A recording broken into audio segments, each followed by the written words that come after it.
But we travel up and down all the time. The goal is not to stay in ventrovagal all the time. That is not the goal. The goal is to flexibly move up and down your ladder. I have a client who emails me, has it been a nimble day on my ladder or not? Right? That's our language for this. And so we're wanting to be able to move up and down all the time. The question I ask my clients all the time is, where are you on the ladder? Right? Because it gives you the information, and they become good at placing themselves, because until you know where you are, you have no idea what resource to bring in. Right? You have to be able to predictably place yourself there. So here we have the ladder. Ventral is at the top, okay, safe and social. And for those of you who are old enough, this is a singing group. Everybody's a singing group. You know the song, I Can See Clearly Now? Well, sing the beginning of it. I can see clearly now, the rain has gone. I can see all obstacles in my way. Okay, that's the experience of ventrovagal. That's the top of the ladder. Okay? And then sympathetic, we move down the ladder, and our focus narrows a little bit. And our options become fewer. Fight, flight, mobilization. And then dorsal vagal, look at this poor guy at the bottom of the ladder, right? And the top of the ladder feels unreachable, right? Shutdown, collapsed. And dorsal vagal does not have to be a full shutdown collapse. We have flavors of it all the time. You've probably had a bunch already today. When you have this sense of a little bit of disconnect, a little bit of disconnect, right? So we have nuanced movement. So I want you, if you printed your handouts, great, you have this map, and if not, you can print them and have the map another time. But if you have a piece of paper, does everybody at least have a piece of paper? If you just divide it into, okay, we need to learn to tune in and turn toward. That's what this map does for us.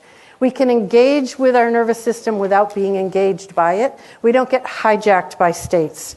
We just get to know the states. Okay? And this last sentence is so important. Our own ability to place ourselves on the map is of vital importance in our work. If we can't do it, we cannot expect our clients to do it. This is the template that you have, but if you don't have it, fine. If you just divide your paper into 3, and we're just going to take a short amount of time to map your system, just very quickly. And we're going to start in sympathetic. And whenever you're working with any of the worksheets or maps that are available, you always want to end in ventrovagal, because mapping brings the state alive, and ventral is the state we want to resource. So sympathetic, what I'd like you to do in the middle of your paper is just write, what are some of the things that you do when you're in a sympathetically charged state? How does your body feel?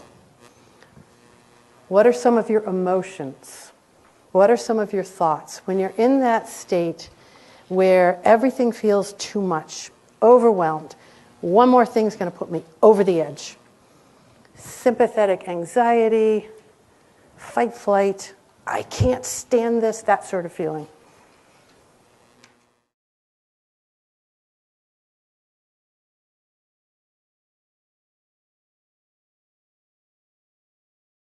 So now we're going to go to dorsal vagal despair. You're all going to dorsal vagal despair with me? Yeah? Hold the question, we'll get there. Dorsal vagal despair. Okay, so this is, I'm far away in a dark and forbidding place. I make no sound. I'm small and silent and barely breathing, alone where no one will ever find me. So bring some of that into your system and just titrate it just a drop or two. I don't want you all going there. Okay? And with clients, you really do say, just let a flavor of it into your system, because it takes over very quickly. And when you have that flavor, the same thing in the bottom part of your paper on your ladder. What does it look like, feel like, sound like? What do you do? Okay? From a dorsal vagal place of shutdown, collapse, disconnect.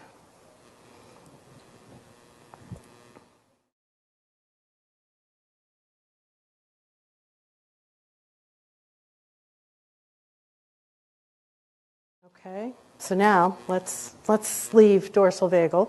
And so to leave dorsal and come through sympathetic and safely arrive at ventral vagal, I'm going to have you all stretch, and then if it feels comfortable, touch the fingers of the person next to you so that there's some touch.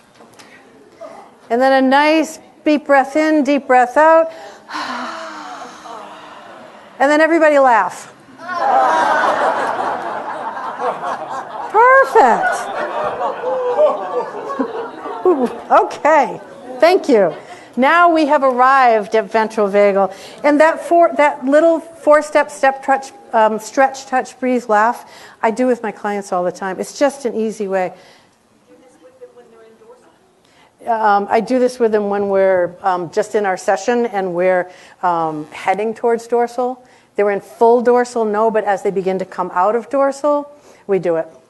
Yep. So here we are, the top of the ladder.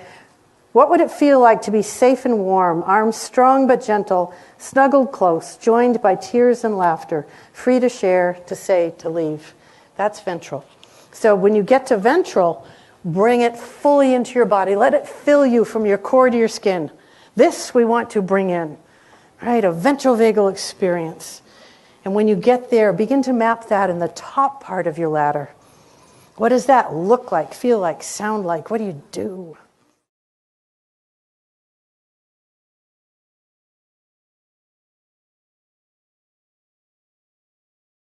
Listen to the difference just from your nervous system state. It's profound. And to expect our clients to have the feelings that we have in ventral when they are in sympathetic or dorsal is unreasonable. Okay? Our job is to help them find enough ventral to be able to then be open to those possibilities.